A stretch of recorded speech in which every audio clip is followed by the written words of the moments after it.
drift in on the back of whirring machinery. The darkness around the boy is too thick to see what lurks in the abyss, but his imagination starts flashing guesses behind his eyes. He sees claws and open sores and blood and spikes and cruel muscle. "Answer me!" The voice from the blackness rasps. It's weak and pained and exhausted, but there's a fiery cruelty in each disease-ridden word that flows through the abyss. "What am I to do with a hybrid master who lacks a hybrid?" The kid's words die in his mouth. His body shakes, and a new wave of feverish chills climbs up his spine. I don't know, sir. "You don't know?" The kid still can't see the figure, but he hears a sadistic smile curling through its voice. "You don't know? You don't know. So you expect me to make a decision? Very well. Let me get a better look at you." A flash of light burns through the blackness. Two shining white circles, each holding eyes more terrible than anything the boy's imagination could summon.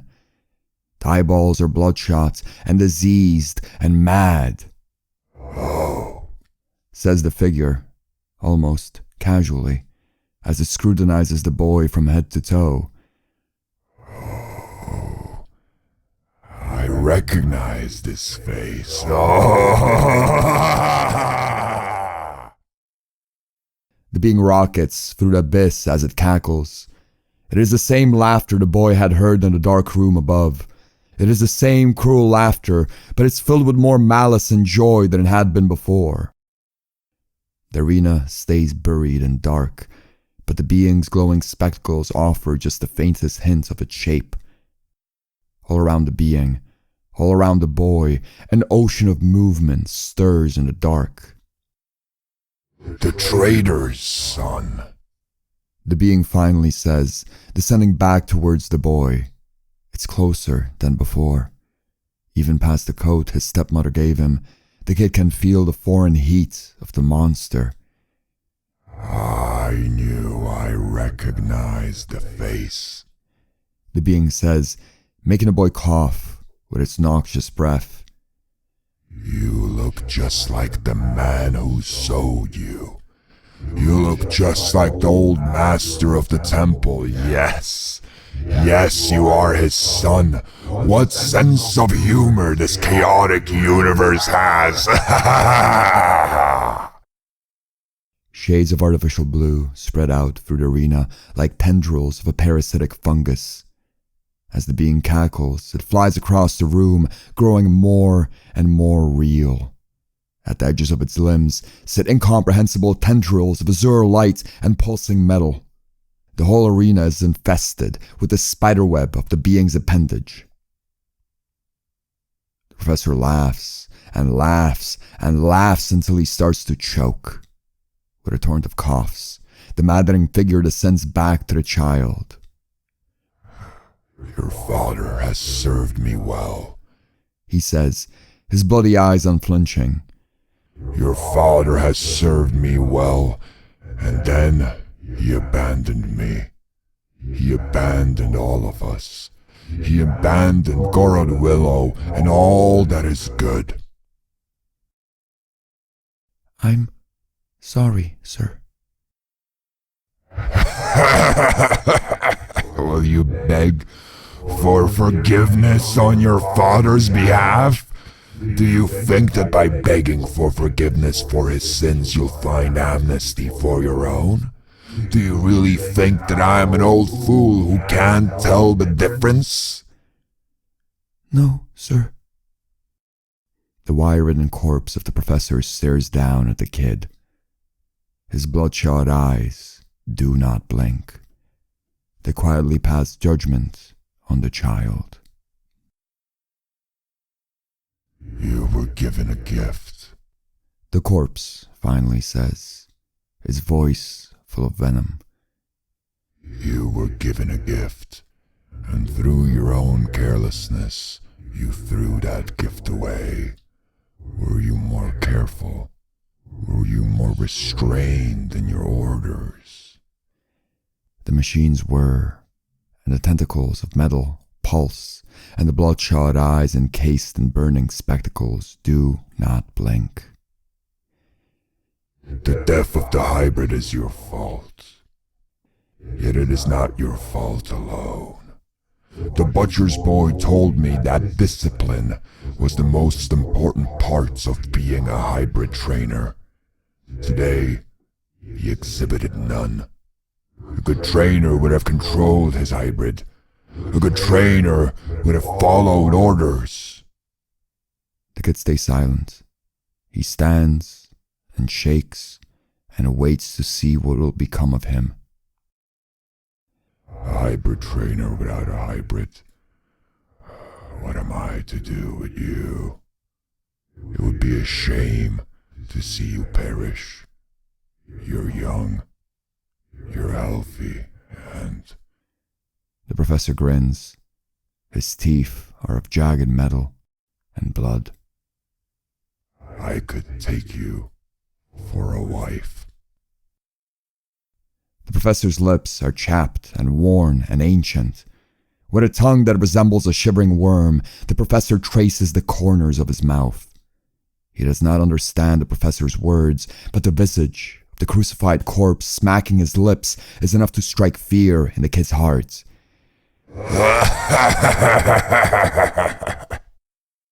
The rotting man of wires springs back into the air and gleefully glides through the sea of twisted science.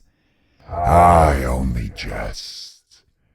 I am too old and busy for such primal pleasure. No, you have no place with me. You have no place in Gorod Willow. If we still lived in a world where the sins of the father pass on to the son, I would have you disposed of immediately. But we do not.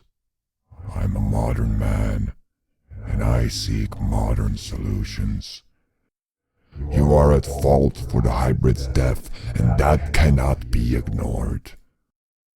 But you are not at fault alone.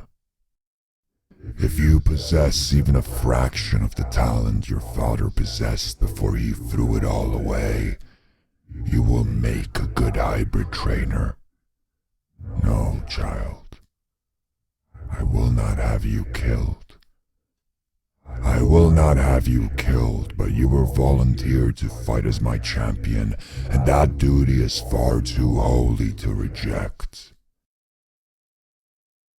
Thank you, sir, the kid says out of reflex. For what? For not having me killed, sir, he finally says. The professor smiles, a smile of jagged, rusted metal. The needless death of the hybrid still needs to be resolved. I give you two choices. You can leave Gorod Willow empty-handed. The world outside is dangerous, but it is far more dangerous without companionship. You can leave Gorod Willow and proceed to Gorod Palma on your own, in hopes of finding a strong enough hybrid in the wild that would allow you to bring glory to your professor. Or... The professor rasps, his tentacles growing more luminous and active with excitement. The butcher's boy can be punished. How, sir?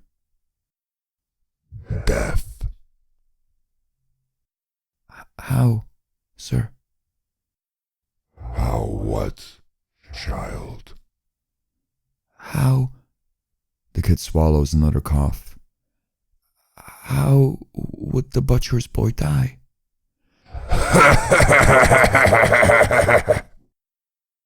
A torrent of spit and mucus and pus leaps from the professor's mouth onto the kid's jacket. That is not important. The butcher's boy will be put to death, and you will be given his wild hound to keep you safe on your journey. Oh, the kid says. The thought of being the master of the burn bark, of ever seeing the mad dog again, is unpalatable. The thought of venturing into the tall grass without any means of protection, however, is even worse. Take your time with your decision, the professor says, with glee. There is no hurry. The child thinks. Standing in front of the incomprehensible abomination of science, the child weighs his options while doing his best to appear brave. His mind is far too young to reach the conclusions of the dilemma quickly, but when it does, tears start to gather at the edge of his eyes. He reminds himself of what the ox driver told him. He reminds himself that the professor only likes the trainers that look strong. The kid cannot hold back the tears, but he does hold back the sobs. I've made my decision, sir. Good. The professor says. You do not have to tell me. Sir? I will not be the one passing the judgment. The spectacles dim, and with them, the professor's inhuman appendages. For a moment, the kid sees the machinery and living corpse retreat to the ceiling, but soon he sees nothing at all. The world is plunged back into complete darkness. Left alone, the boy considers his choice. He thinks of the dead Bindfur, of the rabid Burnbark, of the butcher's boy. In the darkness, the kid thinks of his father. Before he sees them, he hears their footsteps. Slowly, as they approach, the lights of the arena turn back on again. There is no trace of the professor or his glowing appendages, but enough darkness is left in the arena to make their presence a certainty. I'm sorry, Messamel yells the moment he sees the kid. I'm so sorry. Silence, the metal-eyed general shouts, hitting the butcher's boy in the back of the head. The strike nearly fells the chubby child, but he catches his balance at the last minute. Messamel, son of the butcher, proclaims the metal-eyed general when they reach the center of the arena. You have sullied the ceremonial battle by spilling the blood of your opponent. The punishment for degrading the ceremony of the first battle is death. The general produces a pistol. The weapon is pristine, more like a sacred fetish from a temple than a tool for killing. Regardless of its craftsmanship, the pistol drains all the blood from the butcher's boy's chubby cheeks. Please, no, I don't. Silence. The butcher's boy's mouth stays open.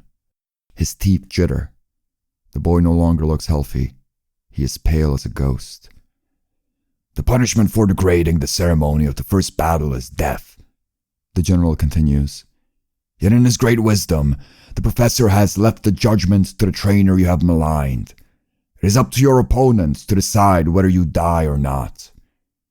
The butcher's boy breathes an audible sigh of relief. His eyes calm. But only for a moment. One look at the kid's face sends his body back into shivers. You wouldn't, the butcher's boy says, lacking all confidence. We're friends. We're meant to look out for each other. You wouldn't, right? The butcher's boy searches the kid's face, and all he finds is death. Please, please, please, he says, tears rolling down his well-fed cheeks. Please, I don't want to die. Please, mister, tell him I should live. Please. I have no say.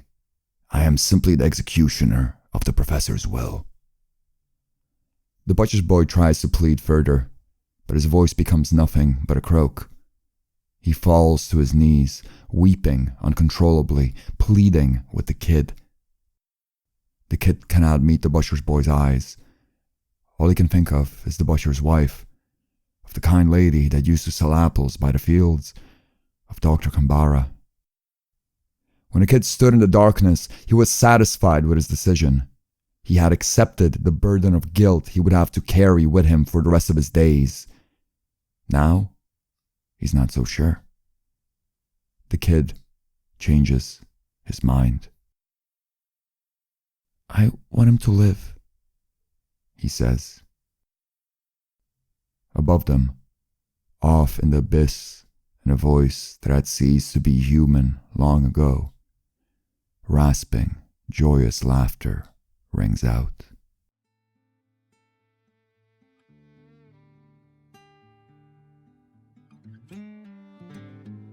And that wraps up this chapter of Hybrid Master. Don't miss the next one. Hit subscribe, ring the bell, and drop hybrid in the comments to help this story ride the algorithmic waves. If you want instant access to all chapters, swing by patreon.com/MikeJLanger or become a channel member. You'll get early access to all episodes and your name in the credits. Huge thanks to the patrons for keeping the series alive.